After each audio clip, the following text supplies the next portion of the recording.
guys, it's luckily ASMR, and here we are once again with a new Ramble video. It's been a while, guys, and my setup is again changed. I moved to another room. This time the other room is basically behind me.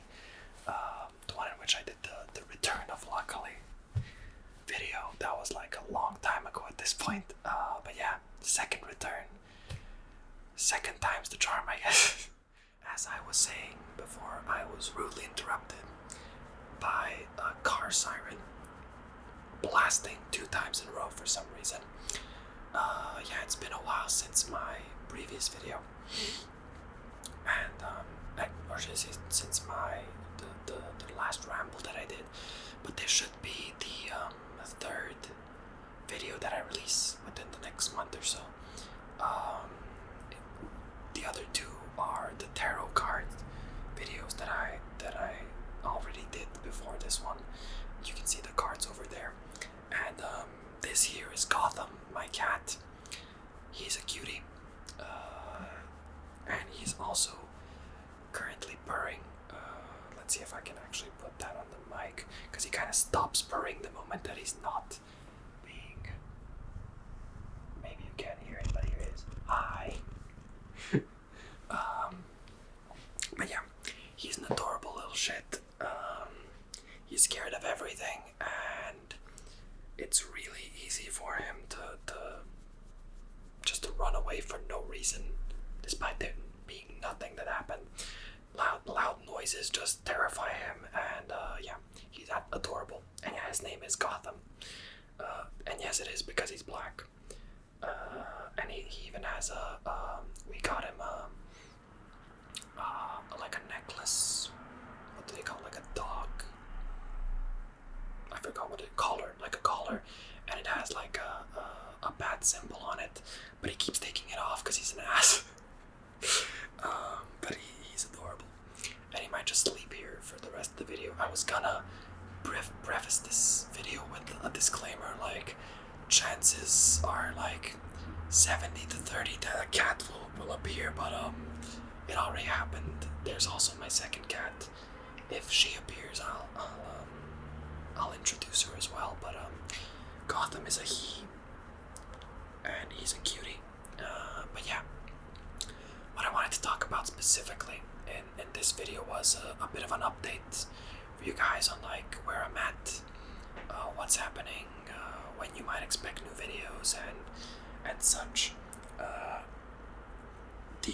The reason behind like a really big hiatus essentially was a combination of things. Like I left my my gear for filming right next to me. Literally, it was next to me in my room.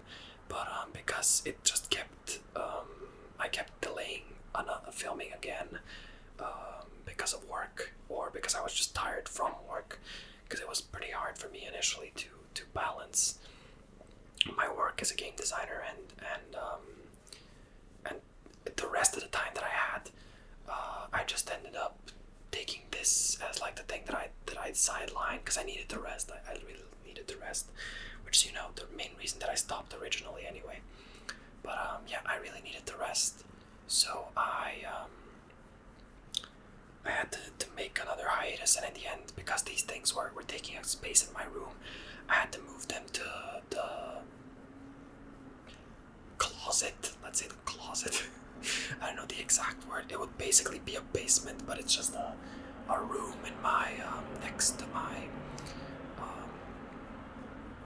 terrace. That is essentially a storage room where everything that isn't used often goes, and then it just stayed there. And every time that I thought of making a video, I was like, oh my god, I need to get it out of there. And I did this time get everything out, and but it's still annoying because I don't really have another place to keep this stuff.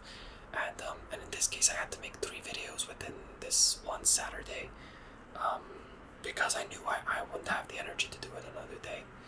And I was pretty lucky that I basically had the entirety of this Saturday to do whatever I wanted. And I decided to do this partially because I had the tarot card that I really wanted to show you guys. I don't know, I just really wanted to do an unboxing video of the cards and try out the tarot. I wasn't planning on actually doing tarot reading because I thought I wasn't good at it particularly, and I still think I'm kind of weird at it because I don't actually know the cards. I just read their explanation during the video, or I try to kind of interpret it. But it kind of, I just wanted to do that. And then this morning I went to my sister's and my mom's, and then they did our tarot readings because they have their own set of cards that I bought them. And that was fun, so I wanted to kind of recreate it in my own way. And then I was just like, okay, I made 2 videos, why not make a third one, which is this ramble, because I wanted to give a sort of update, a general update on like what's been going on. Yeah, that's the start of it, basically. Like, I had to delay everything by a long time. You guys mostly know this story, especially the ones that have listened to the previous videos. And to continue on that, this is a different room, and I kind of made a chill setup here. As you can see, I'm actually resting my back for once in a video. Usually in my videos I'm like completely upright, and I don't have anything to kind of hold my back, and that limits how long I can make videos for, because I can only keep my back straight and without it hurting for so long, without having to rest. Like, I do make pauses, but making pauses creates issues with like storage in both my computer and the camera, and it can make a lot of other issues with if I pause it, then it's hard to edit. There's a bunch of stuff there that I just don't like pausing, so I like to do like stuff in one sitting essentially, and he's asleep. But yeah, that there's a lot there that just kind of came up. Like at work, there was I kind of had to, especially at the time that I made the return video, was a very tumultuous time. Like, there was a lot of changes in the company and the team.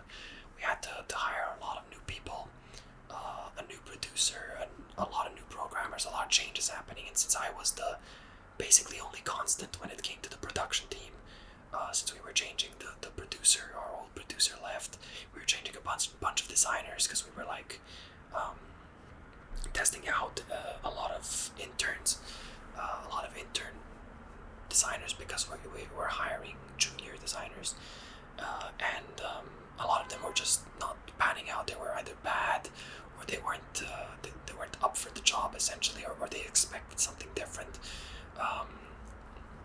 or they were abusing the fact that it was remote work. There were a lot of issues there, so it was really it took a few months before we found the proper people. We kind of stopped looking for junior designers for our team specifically. We still look for junior designers for other games that we're making in the studio, but instead we got a producer that is also partially a designer, a really good producer at that. That's Macedonian, lives near me, and is partial. Sometimes even he's in Belgrade as well, and he's been really helpful, really doing a lot of his work, and then kind of doing all of the work that I didn't want to do. Because I may have talked about this in my previous video. Being a producer sounds like a really nice job, like, oh, you get to order around people and what they do and how they do it, and it's like, yeah, that's like part of it. It's technically not what you do. You don't tell people what you do. Make tasks for them and plan out what they're supposed to work on, but you're technically not telling them what to do. They kind of decide on their own as far as how much of that they can do, how doable the task you gave them is, and a lot of limitations are applied to like what can be done and what can't be done. And you also have to constantly talk to people, organize meetings, delegate the task, kind of deduce what the estimated dev time for a lot of this stuff is. There's just a lot there, especially the people management part, and constantly having to talk to people that I just don't enjoy personally. I like to talk to people sometimes, which is why I enjoy the designer job, because I get to explain stuff then, but I don't have to talk to people every day, all the time and be in meetings almost like 24/7. So it is a part of the management job. Like, it's still there that I still need to do it, but not as often as you do as a producer. And because I was basically the only producer and designer at the time, it was really hectic because I had to do a lot of stuff, and also I wasn't the one finding the candidates, but I was the one in the interview calls, kind of helping out with determining whether or not to hire them. I was the one checking out their tasks, the tasks that need to be done to be hired. There was a lot of stuff there that just needed to be done, and it was just pretty hard, and I couldn't balance it without doing a bit of overtime and a lot of other stuff. But now that the team is stable, we have the new producer, we have a quality assurance guy that tests the game, and he's also partially a designer, and that we're teaching basically how to do design. He's improved in the past few months, and yeah, it's a lot more stable.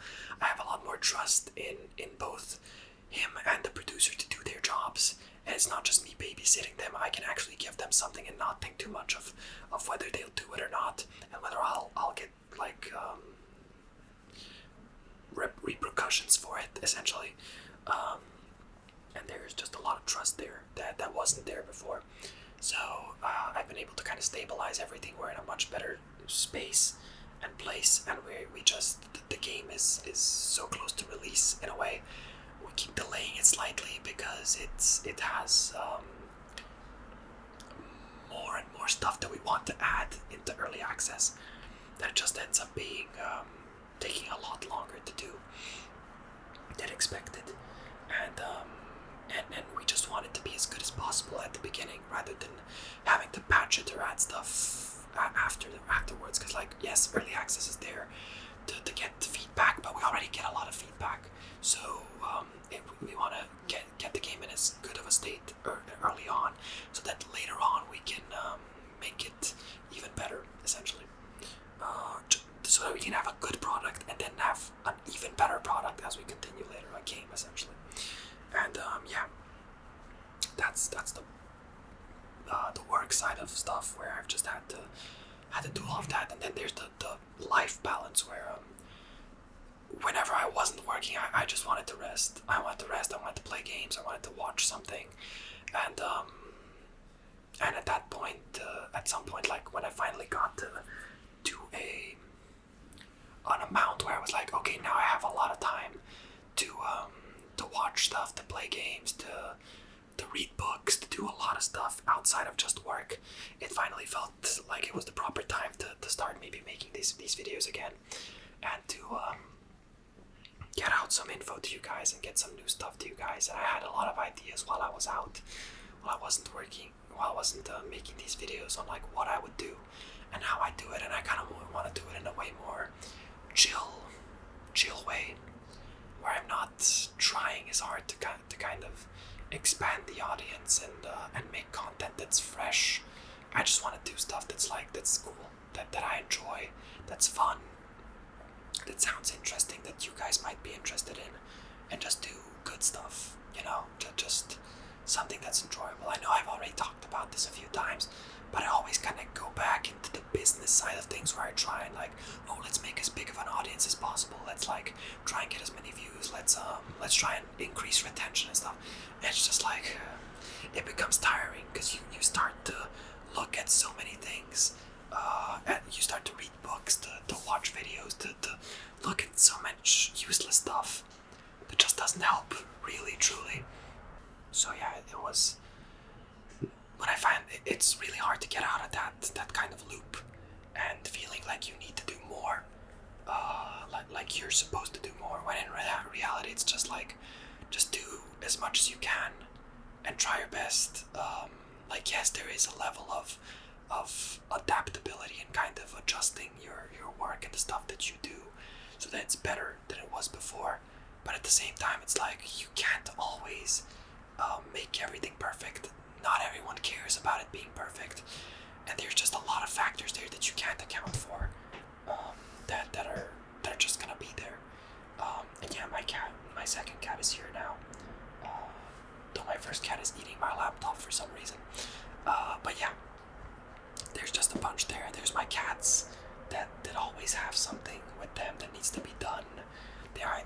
They want attention, they want to play, they want to do something. They have to go to the vet, especially at the beginning, like when I made the return video as well.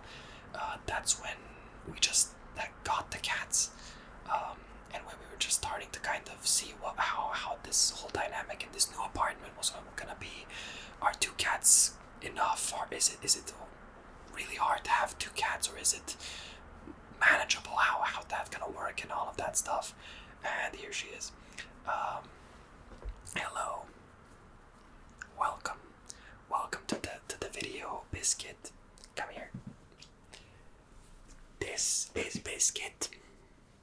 She's also a cutie. She is literally the prettiest cat in the world. No jokes. Look at her. Like, no, look. Biscuit, look over there. Look at the guys. See, look at her. She is literally the absolutely prettiest cat in the universe. She has literally the cutest eyes. She looks like a lynx, and she's a bit of a maniac, but she is absolutely adorable. And she just loves to like come to you and just boop you with her nose constantly. And yeah, it's fun. It's fun having cats, honestly. Overall, like the financial strain isn't the best. Like we're managing and everything, but having two cats is a lot, and it takes up a lot of your time, a lot of the stuff that you need to do for them. It's a big responsibility. Like, you know that most people know that before they get a pet, because we had a dog before, and I was like fine with having one cat. One cat isn't easy. It isn't hard to manage. It isn't hard to take some time in your day to play with her and clean whatever mess she made, and get her food and whatever. It's pretty easy. But the problem with one cat was actually the fact that part of it was like she was lonely, and she wanted to play all the time, and she didn't have anyone to play with. And we found on the internet and through a bit of research that it's a lot better to have two cats. Look at him. He just fell. He's so stupid.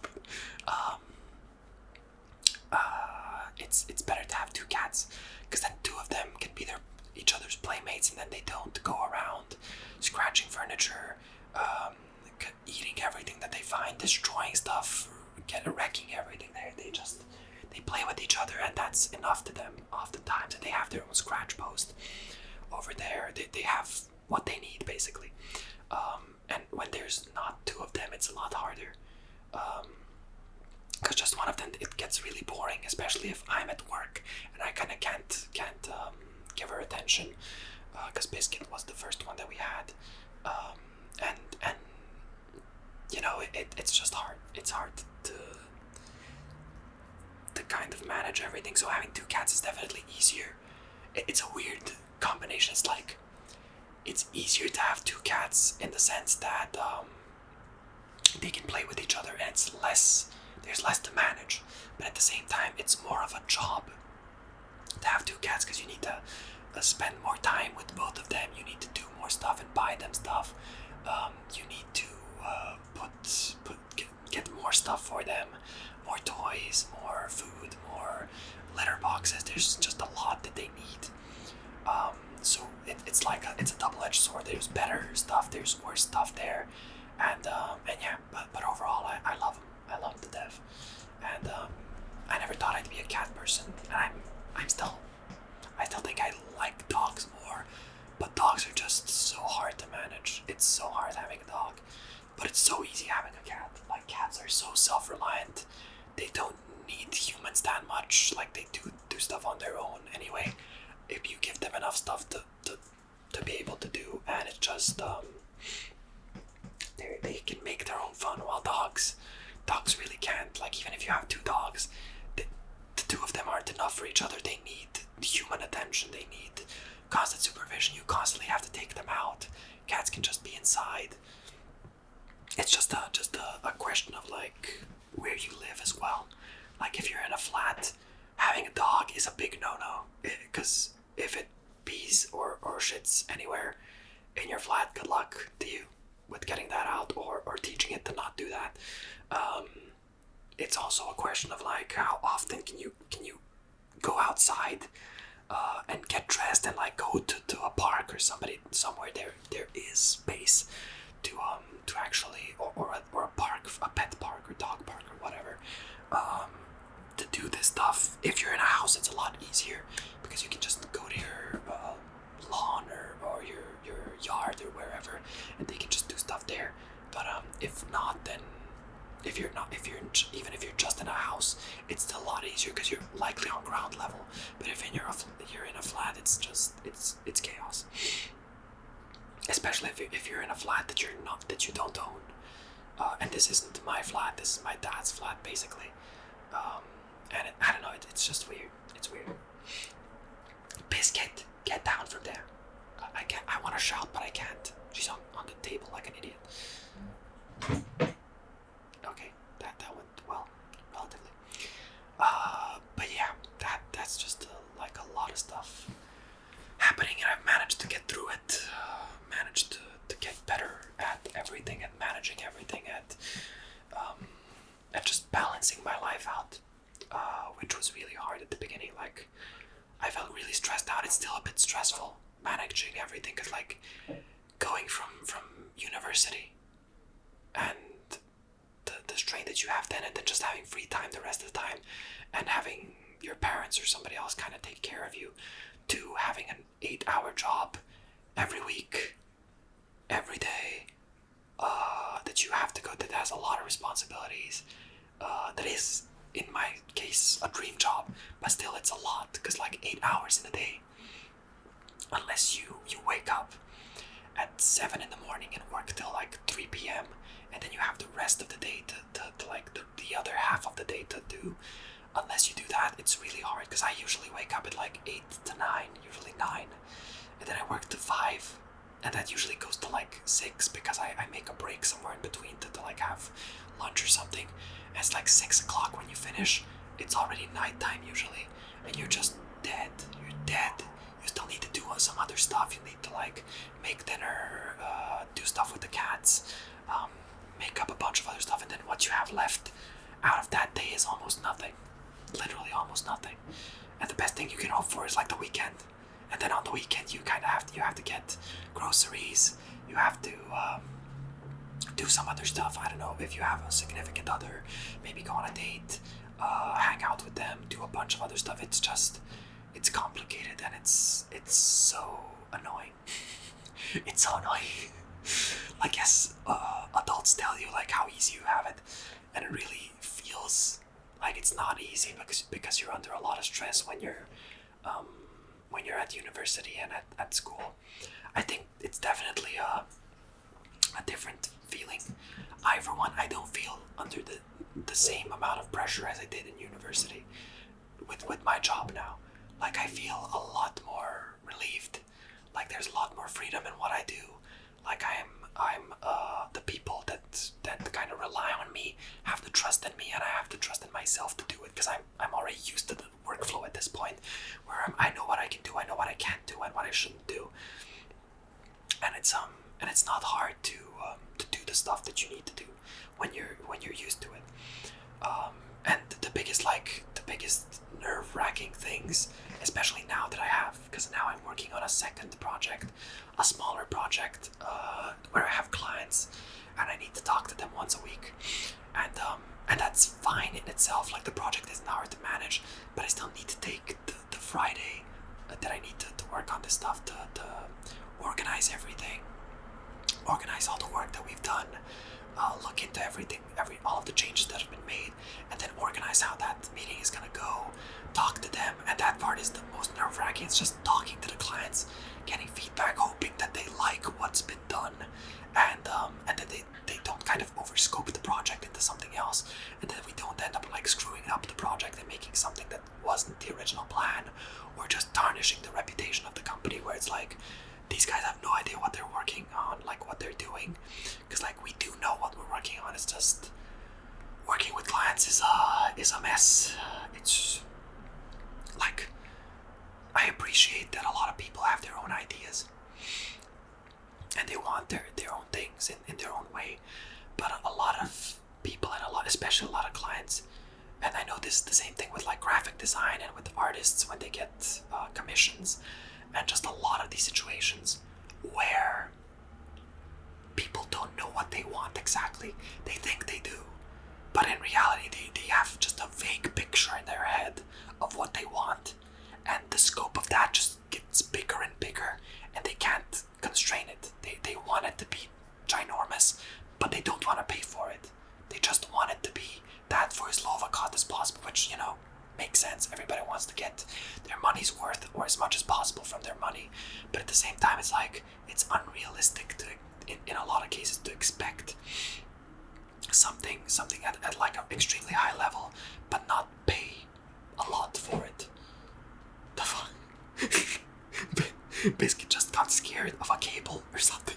I don't know what she got scared. You just jumped. But yeah, it's weird with clients where now I know how I should be if I ever become a client, and how I should kind of approach it, and how I shouldn't be an ass or kind of expect too much, and that I should give as much detail as possible, because the vagueness of stuff and then kind of being mad at not getting what you want when you didn't explain what you want it's really annoying. It gets really annoying. The two of them are now licking each other and cleaning each other. It's adorable. It's rarely actually that both of them clean each other. It's usually one of them cleaning the other and the other one sleeping. So it's adorable. But yeah, I've learned a lot, and I think I've gone through a big